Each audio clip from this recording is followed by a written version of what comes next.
All right, we're recording. Melody Schoenfeld, thanks for being on Fitness and Consciousness. Absolutely. Thanks for having me. So I guess we've been friends on Facebook for a while, and I always see you like bending stuff and breaking chains and tearing cards, and it's like what got you into Somebody has. what got you into all of that? Um, it's funny because I never really thought that I was particularly strong. And I got into it because I made friends with a. I'm gonna hit pause for a second. Okay, no worries. Okay, it's back on again. So you were saying you got into the bending from. Yeah, I made friends with a guy named Bud Jeffries, and Bud is a performing strongman. And we became good friends, and that's what he does for a living. He does performing strongman stuff, and so he kind of showed me how to do some of this stuff, and I really enjoyed it, so I kept doing it. It's not a cheap hobby. It's a kind of expensive hobby, but it's fun. Yeah, Bud is amazingly strong. I found out about him. It was probably, I guess, getting close to 10 years ago. Yeah. I read about him through Pavel Sadzulan. I'm certified through Pavel. Yeah. So when I started reading about Pavel back then, I remember Bud in the books, like squatting like 900, starting from parallel, and Yeah. all sorts of crazy feats of strength. Yeah. And endurance. Like it's and flexibility. Yeah, he's amazing. So you live close to him, and you're able to like. No, well, he lives in Florida. I live in California. We don't live anywhere near each other. We Oh, met at a workshop oh, okay. and just became really good friends. Yeah. Yeah, so I was wondering, like with bending, like I have a piece of rebar over there, and I paid like $3 for it a long time ago, and I just bend it and straighten it out, and I don't use it very often, but I was always kind of wondering why people don't straighten it back out, or like it seems like you would your money would go farther. Kind of cool to have a souvenir. Yeah.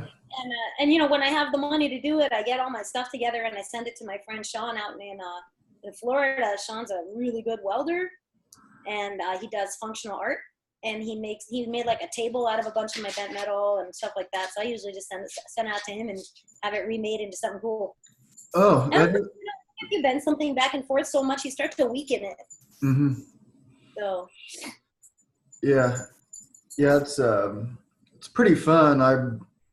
I was into it for a while, and then it's like I was like bending like a long piece, and I was like pulling it into my abs, and I was thinking, well, I'm going to be working on like my ab strength too. And then like I felt like this little like bubble start to come out like at the bottom of like my lower abs. And like as soon as I felt it, I just like decompressed and stopped, because it kind of freaked me out, because I thought I was about to have a hernia.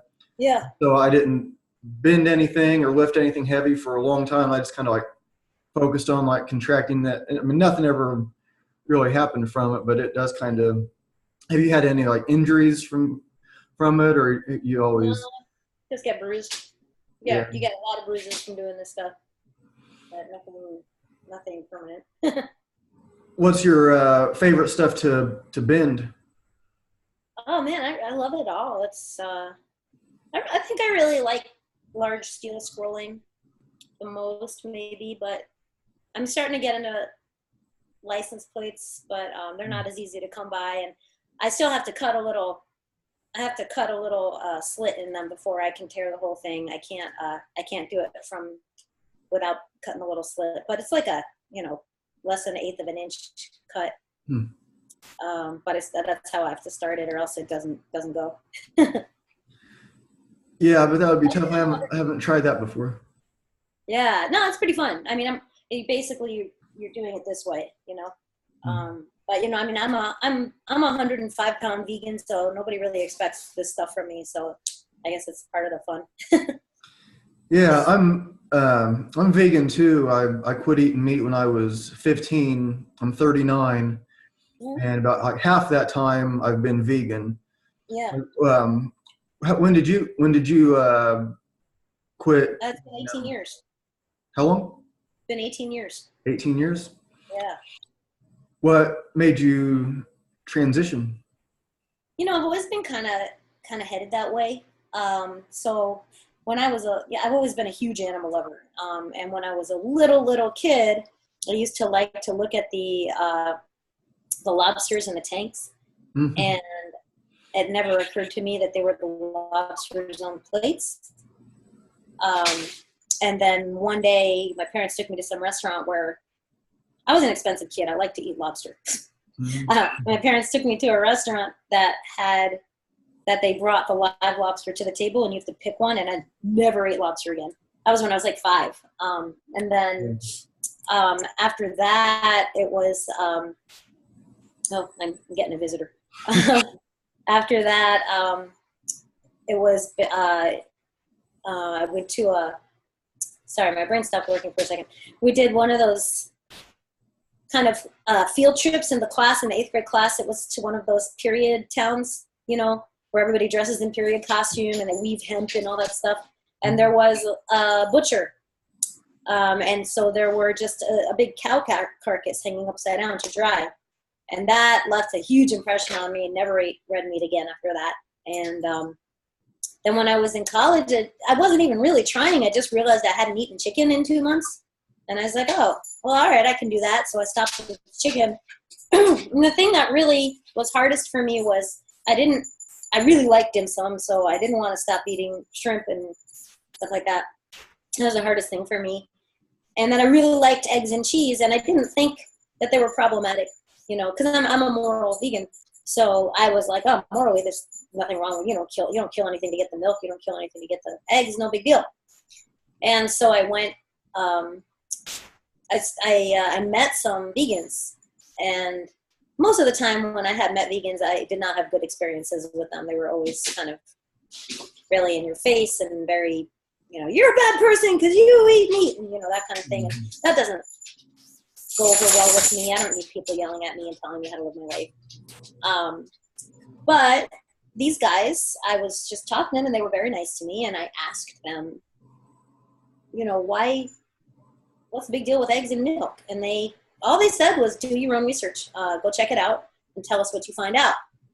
That was the best thing anybody could have said to me. And so I was like, all right, I'll do that. So I went home and I did my own research, and I was like, all right, not eating that anymore. And so I cut everything else out at that point and went 100% vegan, and I've never looked back. That was a long story. Yeah, it's funny how it works. Like something will just like click. So I had a couple friends that were vegetarians, and this was when I was 15, and they were just dropping me off in my mom's driveway, and they just told me a little bit about it. I don't remember exactly what they said, and then that was it. Never ate meat again. Yeah. And then I saw like a while back, like the Bloody Dairy Industry Facebook page. Yeah. And I don't remember what I saw exactly, but it just like clicked. I'm like, okay, I can't do any of it anymore because I learned about rennet. Yeah. Like that's weird. Like reaching into the cow's stomach through a port and getting stuff out. That's yeah. There's a whole bunch of yeah. There's a lot of things about it that are like. Yeah, and you're talking about some like the vegans that are like more like in your face about it and stuff, and like I was part of like this Indianapolis vegetarian meetup like Facebook group, and I had to get out of there because it was like they were like this woman, she posts something and she was wanting to like know about like milk because she was pregnant, and she's wanting to know about like her baby's health. And so I just happened to be reading a book called Strong Medicine. Have you read that one? I think it's Marty Gallagher, and I forget who the doctor is, but it respects vegans and vegetarians. It talks about that, but I just happened to have read something like the day before that was exactly what she was talking about the exact chemicals and why babies need milk, whether it's like from their mom or whatever. And so just like posting that caused like this uproar. And this woman is just like you're in way over your head. You don't know what you're talking about. And like just, it must have taken her an hour to type out this just tirade. Like, God, that is crazy. It's like, I recommended reading from a doctor. I didn't like, but like, and that's what like most of my answers were. If people had questions about something, like, oh, well, check out this book, check out this doctor, check out, or like they were talking about almond milk. It's like, well, almond milk isn't really milk, but and you just get all this hate, like they just attack you. But you post a picture of a cookie, a vegan cookie, and they love it. I mean, there'll be 50 comments, 180 likes, and it's just, it's so bizarre how you. So when somebody asks you about it, like how do you inform them without being like one of those people? How do you inform? To be honest, I don't unless they want to know. If I only give the information that people want. If somebody wants to know what happens in the farm, in the factories, I will tell them, but only if they want to know. I don't believe in pushing that in people's face. And do you know? I mean, I think everybody kind of knows. It's just whether or not, number one, it matters to them. Because some people it doesn't, and that's okay. But for some people, it doesn't matter. Or maybe they're just not in a place where that's going to make a difference. And it's like any other lifestyle change. If you're, for instance, you want to lose weight or you want to stop smoking, and you know cigarettes are bad for you. You shouldn't be doing that. You know what really, what the truth about the tobacco industry. But if you're not really ready to quit smoking, it doesn't matter what or if it doesn't matter to you what that stuff does to you, because for some people it doesn't. If it doesn't matter to you, you're not going to change. So you have to really want the information, and really, it has to really matter, Other than that, I don't bother sharing stuff to people who don't want that stuff shared. I know I don't want that stuff shared with me. I don't want people showing me pictures of, animals in factory. I don't want to see it. You're preaching to the choir with me, and even before I went vegan, that stuff didn't work on me. It horrified me, and certainly didn't convert me. It just made me really upset. And so, I just go based on that. And if people ask me about my lifestyle, I'm very matter of fact about it. I'm very scientific about it. It's, to me, all about the science. And I'm happy to answer any other questions that they want factually, but I don't put any kind of a bias on it. I'm not like, no, you need to do what I'm doing. Because I don't believe everybody needs to do what I'm doing. I believe you need to do what works for you. It'd be great if the whole world was vegan, but it's not realistic, and so people will change based on their own morality and their own beliefs, and what their bodies need, so.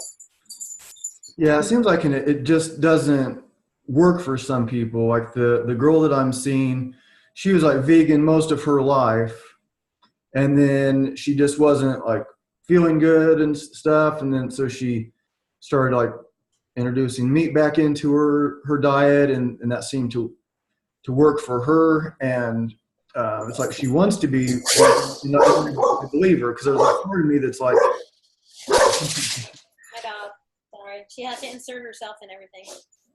Yeah, some dogs want to be famous. We get a lot of that barking and stuff. But I have a lawnmower across the street that wants to be famous. A lot of times I'm starting up, there's like some guy fires up a lawnmower or something.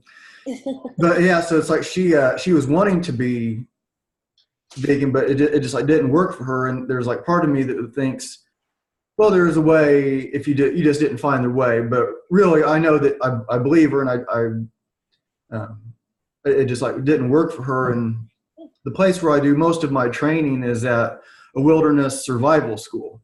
Yeah. And so there's like there's animal skins, and you might like go out and there might be like tanning hides, or they might be skinning an animal, or who knows what's going to be going on with that whole process. So to me, it's kind of strange, but it's like, but you also can't say that they don't respect animals. Well, Like, yeah, and yeah, it looks different. This is, I'm sure, in the vegan community, a very unpopular opinion. But here's the thing about hunters: is they're not hypocrites.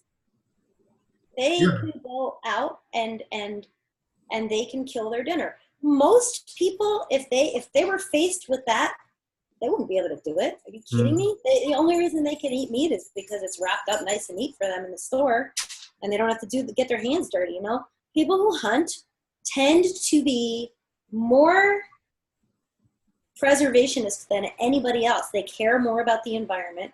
They care about the animals. For the most part, I mean, obviously not everybody, but for the most part, people who hunt for sustenance, I can respect it. I couldn't do it, which is why I'm vegan, but I can respect it because they're not hypocrites, you know? Yeah, it's just a matter of like what and like how they might like talk to vegans and stuff matters also, because like I'll listen to like the Joe Rogan podcast, and he's a big hunter, and he'll kind of like put down the vegans, like, well, it doesn't really work, or he kind of respects them, and it seems like he kind of doesn't, and he throws some. I don't get any kind of respect from that guy. I don't feel. I mean, yeah, he has some good things to say sometimes, but he says so many things that bug me that it's hard for me to reconcile the two. Yeah, part of why I watch him is like I'm studying the guy that's the part of it. He's famous not just because he's an awesome podcaster, but because he was famous before. Yeah. But like you're my 30-second podcast, so I was like studying who's really good. How does it really work to do like these longer things? But yeah, I don't agree with everything he says, but it's like at the Wilderness Survival School I'm teaching at. It's like at the end of my kids classes, one of the kids will read a story, and they sit on this buffalo hide in the main building, and so they like sit on the buffalo hide, and the other kids might sit on the buffalo hide if there's enough room for everybody on it, and then but there's just like something like primal about it. So I've like tried to look back into it, like. And it seems like there might have been vegetarian Native Americans, like in the South somewhere. It might have been like around Florida or something like that. Because I try to think like, well, is this really a natural thing? Or because I'm always like trying to think about it.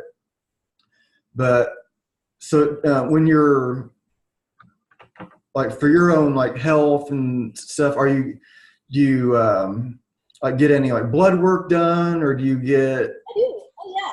Absolutely. And, and is it natural?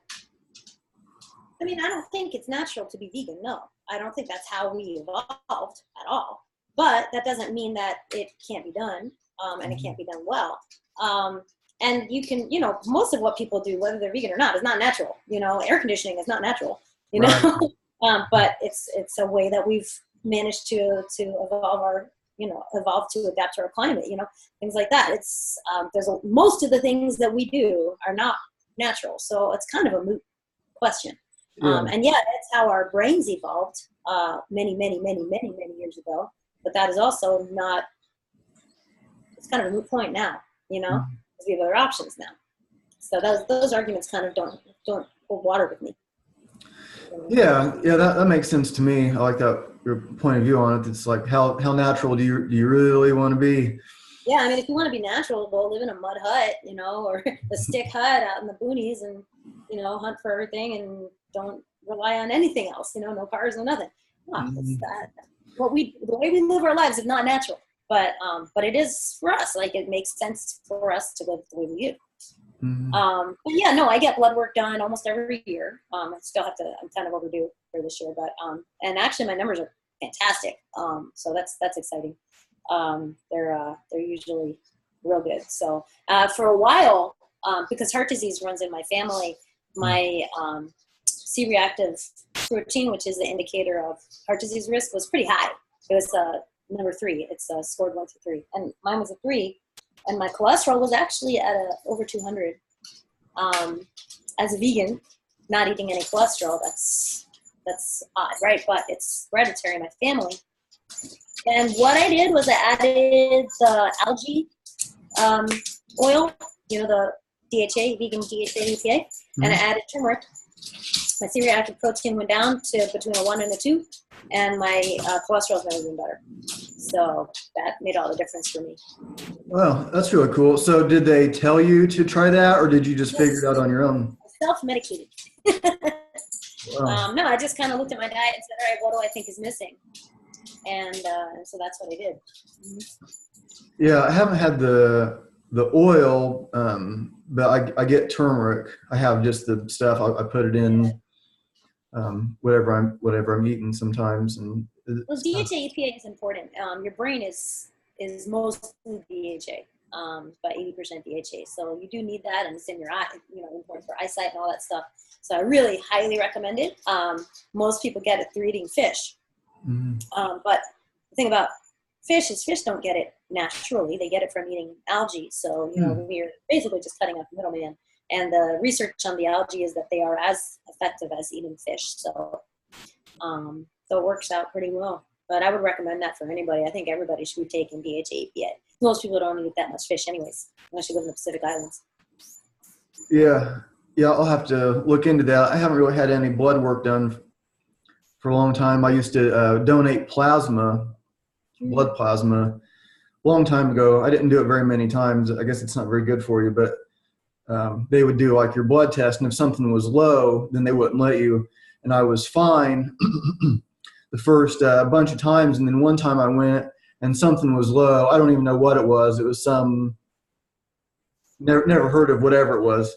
And then so once I was low in something, I didn't go back. I was like, okay, I guess maybe I'm not supposed to be doing this. I don't know if it was like just kind of a fluke thing or what. But it's worth getting your blood test done. You know, it's a good indicator of your overall health. I'm a big believer in getting checkups and all that stuff. I grew up in a medical family. Both my parents were doctors, so with all that stuff. But I think it's important to know where you are, because a lot of people feel fine, like they don't feel anything wrong, but it turns out that there's a fairly significant nutritional problem, or a fairly significant problem that you can only see in your blood work. Like if I had high cholesterol, I wouldn't know just by sitting here.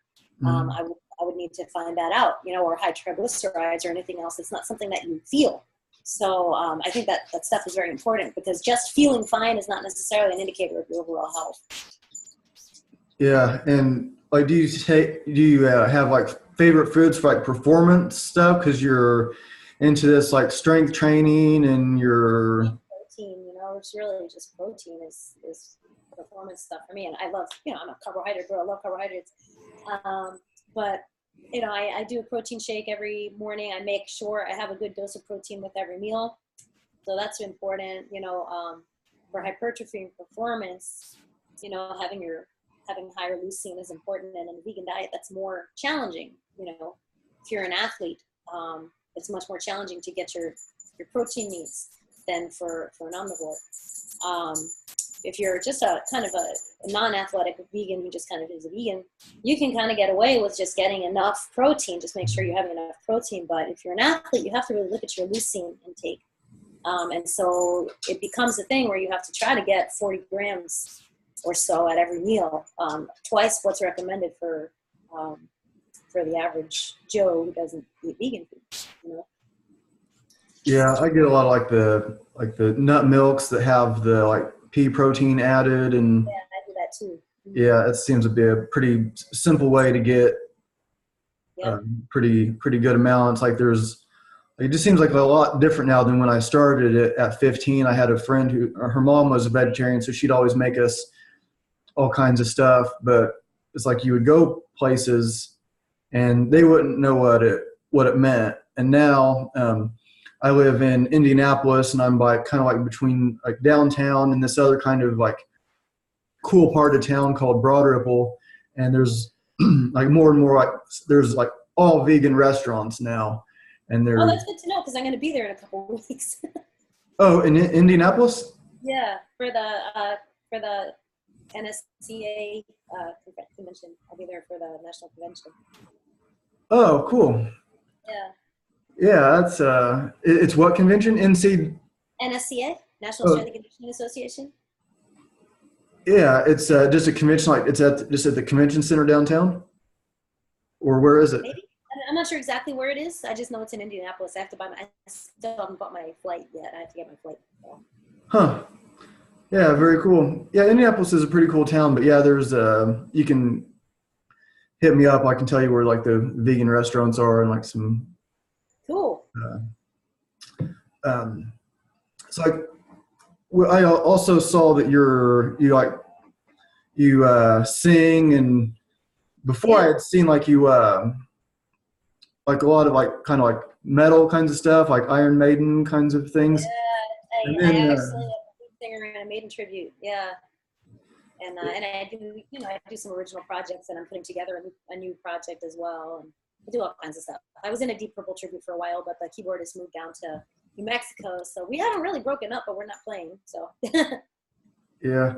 And so what I heard before, like the clips on Facebook or whatever, was like the metal type stuff, and then I saw the other day you're just like playing a ukulele and singing all really sweetly and stuff. So I sing to what my dog. singing to your dog? Yeah. Yeah. Uh, when did you is like the ukulele, is that the only instrument you play, or do you play other No, stuff? I play piano and cello, and I started bagpipes a while back, but I had to stop taking lessons. I want to start up again soon. And I play some drums. I play some harmonica. I can play like one chord on the guitar now. I used to play a few chords on the guitar, but now I only play one because I'm out of practice. Um, but yeah, mostly, yeah, I play a few different instruments with varying degrees of mediocrity. Yeah, what got you into the Iron Maiden? Why them? Why them? I mean, obviously you were in a Deep Purple tribute also, but like Yeah, well, I grew up with hair metal. I've always been a huge, I've always loved metal. And I just had this opportunity with this Maiden band. I met the drummer of the band, and he was like, "We need a singer," and I was like, "Good," because at the time I was in a band that needed a drummer, and so I brought him into my band. He brought me into his band, and I've been in that band ever since. It's been great. do you mostly tour around like doing shows like in California, or you go other places also? That band is mostly in LA, but I'm trying to put together some other stuff that'll tour. I don't think that band will get to tour. There's just a lot of Maiden tributes, Mm. and so it's hard to get bookings out of state with it. But I have another project that I'm putting together that I think is going to do very, very well, and so that one will probably tour. And then there's an original project that I have been part of that I would like to play with, but that guy doesn't want to play live, so that's just, I guess, a recording project. So I'm trying to put together, I have just a ton of lyrics that I've written that I gave him to work on, and I was like, all right, I will write the lyrics, all you have to do is put the music in, and then you can get co-writer credit, and I will go perform it. So that's what I'm hoping will happen. We'll see. What kind of music is that? The original stuff? It's metal. It's more like melodic. So I guess it's along the lines of Maiden type stuff. Yeah. Yeah. So you like are you like singing it for him so he gets some kind of idea, or is it mostly just you just hand him a piece Well, of paper with words on it? I gave him my lyrics, and in my head, I was like, I'll give him the lyrics, and he will know what to do with them.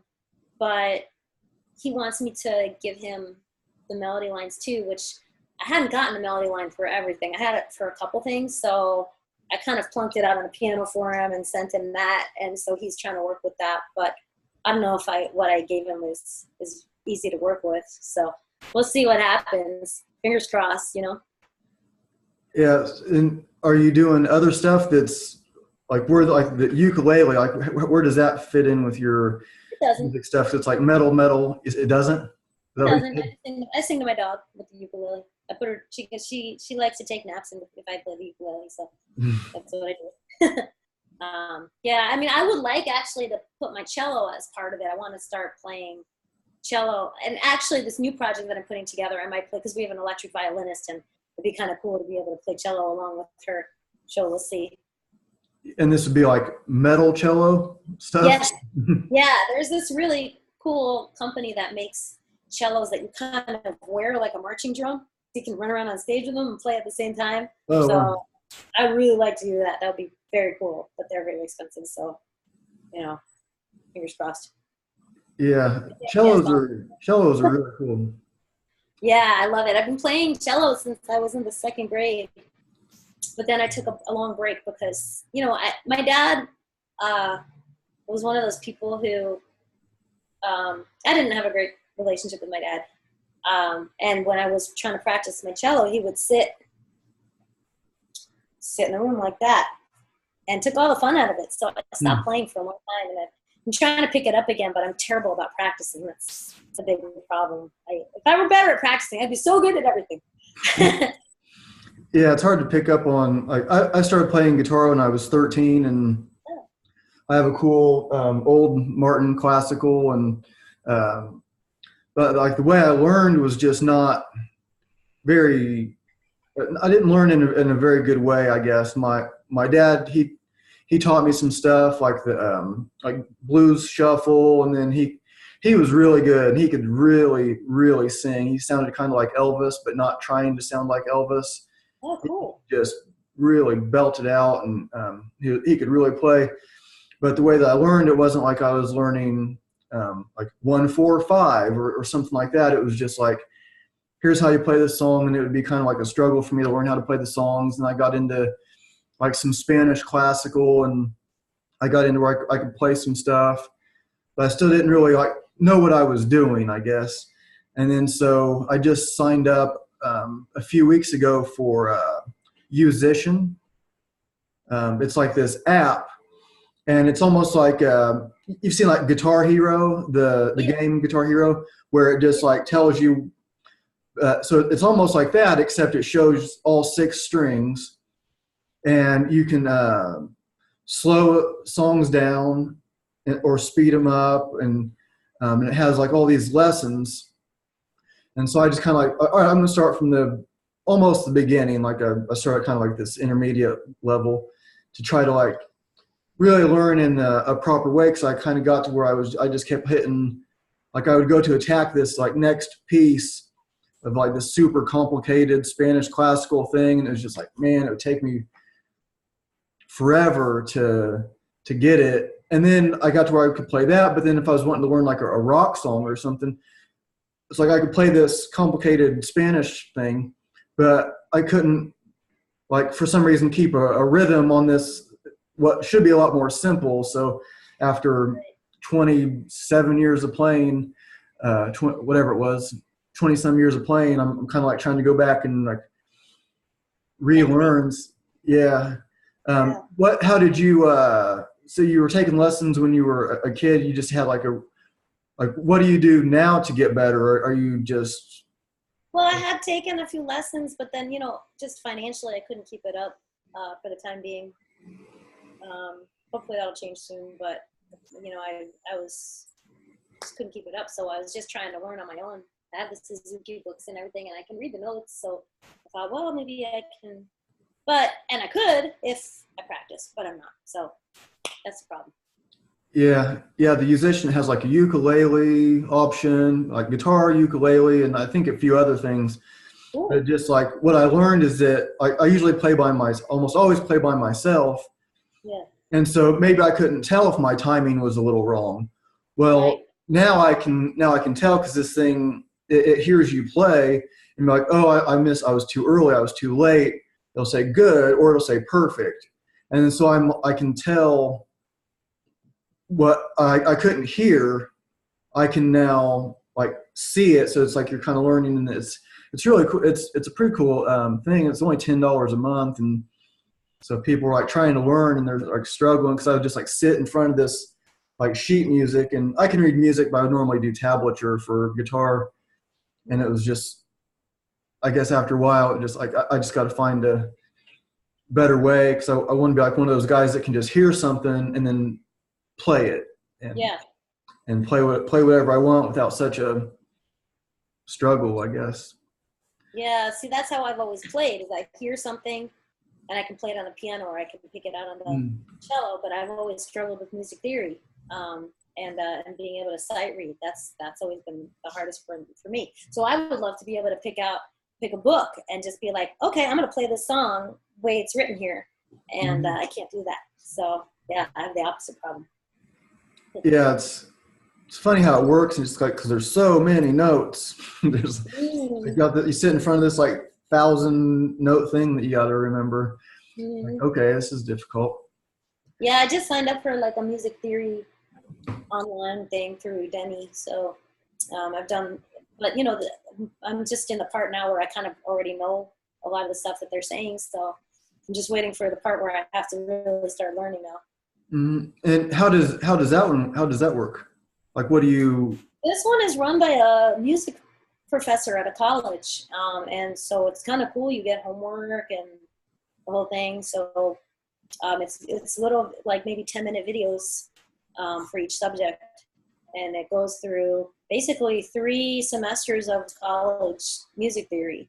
So I just started it. So That's cool. So are you playing an instrument to it? Does it relate to an instrument, or it's all just? well, it's sheet music, and so I think it'll probably end up relating to piano at first, and then you can attribute it to whatever instrument you want to play. Yeah. So is it like a subscription, so it like costs money, or it's just like? You pay a one-time fee for the course. That's it. And I got it. It was on major sale, so I got it for like $20. So, Oh, nice. Yeah, I'll have to look into that too, because I want to get my theory down better. I took music theory in school, but I didn't really like school. So yeah. Let's see, are you just working as a trainer? Is that your? Yeah, I own a personal training studio, and then I also own a small business where we make music. Excuse me, you got me on music thing now. We make custom fitness equipment, so out of steel. So we make like barbells and dumbbells and monkey bars and all kinds of fun stuff. It's custom pieces, you said? Yep, everything's custom. Well, so like, what kind of stuff are people ordering for like barbells? Are they wanting like thicker ones, or? Our most popular item is a mace, and so we basically make them. It's like a big long stick with a ball on the end, and then a small ball on the other end, and you can fill the ball with water, or you can fill it with sand, or you can fill it with BBs or whatever you want. And water is the most fun, I think. So that's our biggest seller, but we make barbells and dumbbells that are the same like that, where you can fill up the ends. And people will ask for different handle thicknesses, or maybe they want it to be a certain length, or maybe they want the balls to be removable, things like that. So we made this one piece a long time ago. This one was a combination mace, barbell, and dumbbell. So it's like the handle comes apart and the heads come off and all that stuff. So there's all these different configurations. That one was fun. Well, what's the company called? Evil Monkey. Evil Monkey. And you want to say that? Yeah, that sounds really cool. Maces are like really becoming a thing now. I know, it's funny because I've been using the mace for like a decade, and I kept saying it's going to be big, and nobody listened to me, but it's pretty big. I'm gonna hit pause for just a second. Sure. I just want to make sure everything's cool. Okay, we're back on. Sorry about that. So you're making like these. No worries. You started using a mace. You said like 10 years ago. Is that what you said? Yeah. Mm-hmm. And why do you think they're becoming so popular now? I mean, I've messed around with them a little bit, and I was kind of using like a sledgehammer, like people would use a mace. Yeah. It's different, but I like the idea that the water-filled one, because it's going to be sloshing around. And yeah, it's fun. Yeah. I think they're becoming big because everybody likes, well, a couple reasons. Everybody wants something novel, that's the same reason why BOSUs were really big and kettlebells were really big, and there's something novel, everybody always wants to jump on the next cool thing, it looks cool, I want to do it. Mm-hmm. But I think it's also because a lot of the old methods are coming back. So, and this is an old method. This is 1,000-year-old Indian art, and I think people just kind of jump onto that stuff. I don't think always for the right reasons. I don't think it's always a great idea to just jump on the next cool thing. But I'm a fan of the mace personally. I like it. It's great for shoulder rotation. It works in ways nothing else can. So that's what I like about it. Yeah, I think I might get one. I'll look into the kinds that you. So, are they all custom made, or do you have some that are just like ready to go, or? No, they're custom. Everything we do is custom. We have a standard model, and we can make it for you. Like that's what most people get is some kind of a standard version of the model. But they're all custom. Like you can get the color paint that you want. The handle size that you want. Any of that stuff. You can get it waterproof or not. Some people don't want the waterproof option, so.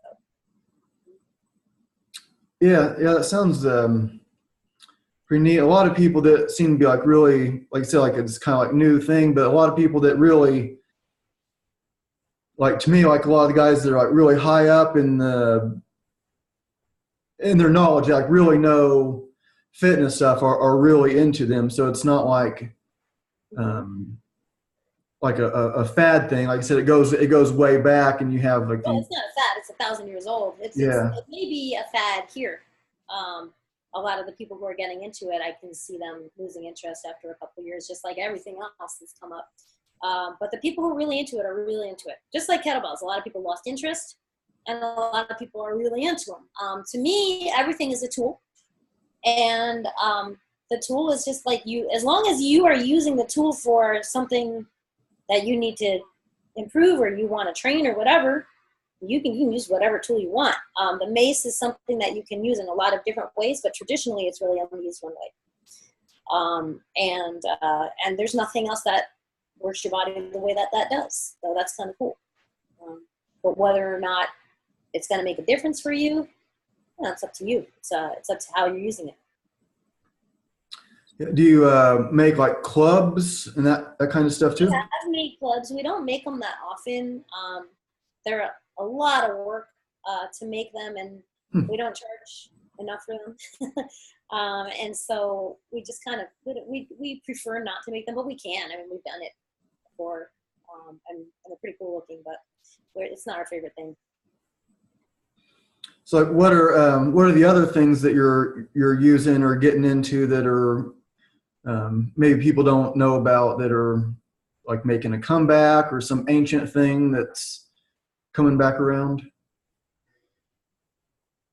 I mean, I'm a big fan of strongman stuff, so I do a lot of stone lifting, and I do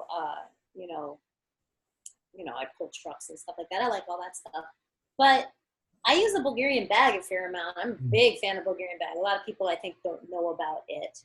But that's another thing that works your body rotationally in a way that most other things can't.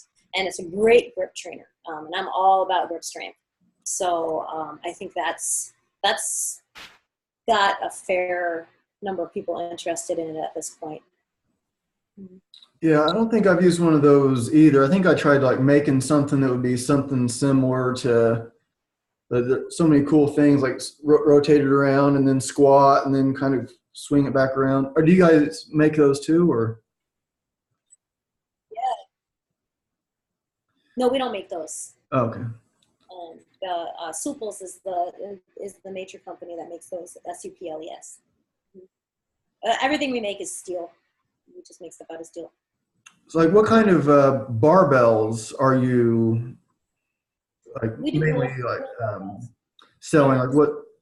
They're the glow barbells with the balls on the ends. So you can fill them with water as well, or sand or whatever. So everything we make is fillable. It's really good. And then so they're like like the thick handles, so that like almost like. Yeah, we can make any size handle you want. So we've done 2-inch around, we've done 1.5 inch, we've done 1 inch, whatever people want. And how heavy can they get if you're filling them with? I guess you could put like steel shot in them also, and. It depends on how fine your shot is, because the smaller it is, the heavier it can get. But with water, I want to say with water, it gets to about 100 pounds on a barbell. But it feels a lot heavier. And you generally don't want to fill it all the way up with water or you won't get the result that you want. So you have to only fill it part of the way, halfway or 3/4 of the way so the water can move. And then you get a much better result. Yeah, and can you talk about like why that's better for it to be like sloshing around and I mean, again, it depends on what you're trying to accomplish. But with the water, it doesn't stop moving. So like if I'm trying to press, for instance, a barbell or a dumbbell that has water in it, you know, it's going to be doing this the whole time. So my shoulder has to stabilize and my grip has to stabilize and my core has to stabilize and all that stuff. So same thing with the mace. If you're bringing it around and then you bring it to a stop, your whole body's like moving. So it just adds another dimension.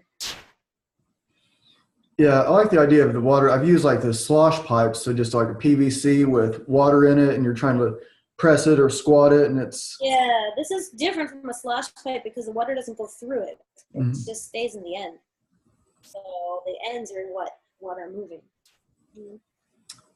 Yeah, I'm gonna have to check that out. That sounds really interesting. I want one now, especially the mace thing. The barbell sounds cool too. And like, so like barbells, dumbbells, maces, and what are the other things that you're like kind of specializing in that you make, or?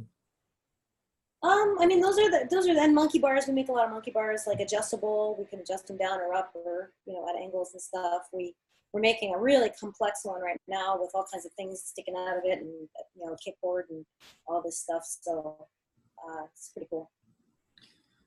Yeah, I bet that's a good business to be getting into. I think that stuff is getting more and more popular with like the Ninja Warrior, and it seems like there's more. Yeah, I mean, our downside is that we're a 2-person company.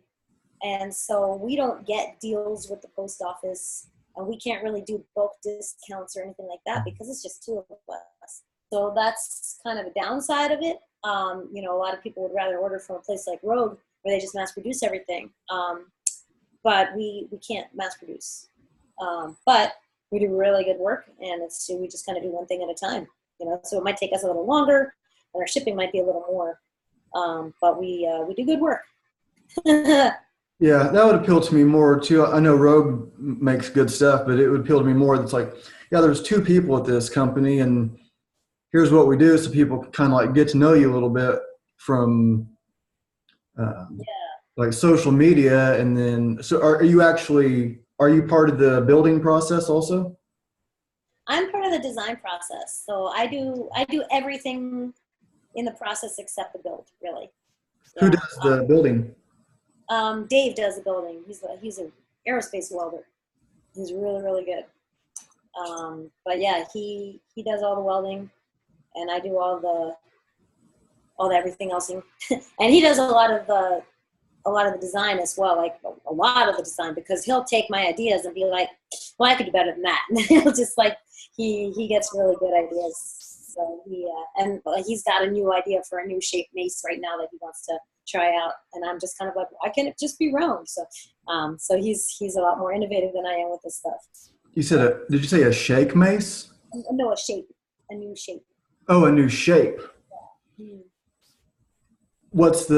Can you say what the shape is, or is that going to be like a proprietary thing? It's a top secret thing right now until he's done with the prototype, and then if the prototype's out and people like it, then we'll go more public with it. Yeah, I'll be curious to. And it was called Monkey. What? Crazy? What was it? Evil Monkey. It's Evil. MUNKY. Evil Monkey. So, yeah, monkey with a U. I'm gonna have to check that out for sure. I think I'm about out of questions for you. I could just kind of like keep. Like. No, that's all right. Actually, I have to get going because I have to be at something later this afternoon. Okay. Yeah. Yeah, I could keep like asking you about stuff and for forever, but so I find it also just fascinating. You're into all the same stuff I am, from like music stuff to the lifting and weird lifting stuff. And so, how can people get a hold of you if they want to check out the Evil Monkey Our or website is evilmonkeyent.com. So Evil Monkey Enterprises. It's EvilMUNKYENT.com. And my other website is flawlessfitness.com, FLEWLESS fitness.com. And I'm very Facebookable and all over the place. So I'm Instagrammable, I'm YouTubeable, I'm Twitterable, all that stuff. So. and I saw that you offer online training now, or you're about to start offering. I'm this close. I'm gonna be rolling it out really, really soon. Mm-hmm. And then so that would be for people like for the one all kinds of strength training. People want to get stronger. People want to lose weight. You know, a lot of people want specifically to work with a vegan trainer, and there aren't that many of us, so there's that as well. But yeah, anyone who wants to work with me who doesn't live near me, or even if they do live near me but don't want to hang out with me, you know, they can sign up for that. Mm-hmm. Yeah, I think online training is going to get like more and more popular. I mean, I know a lot of people are doing it now, but I think you can reach more of like who you like. So like maybe somebody wants a vegan trainer because they can identify with somebody, or like I think it's going to be like more and more popular to just kind of like do your own thing from your own place. It's like more convenient and well, thanks for coming on. It was good to absolutely, man, learn more about you. And yeah, if you're in Indianapolis, feel free to hit me up. I can show you like a couple of the cool vegan spots. And for sure, yeah, sounds good.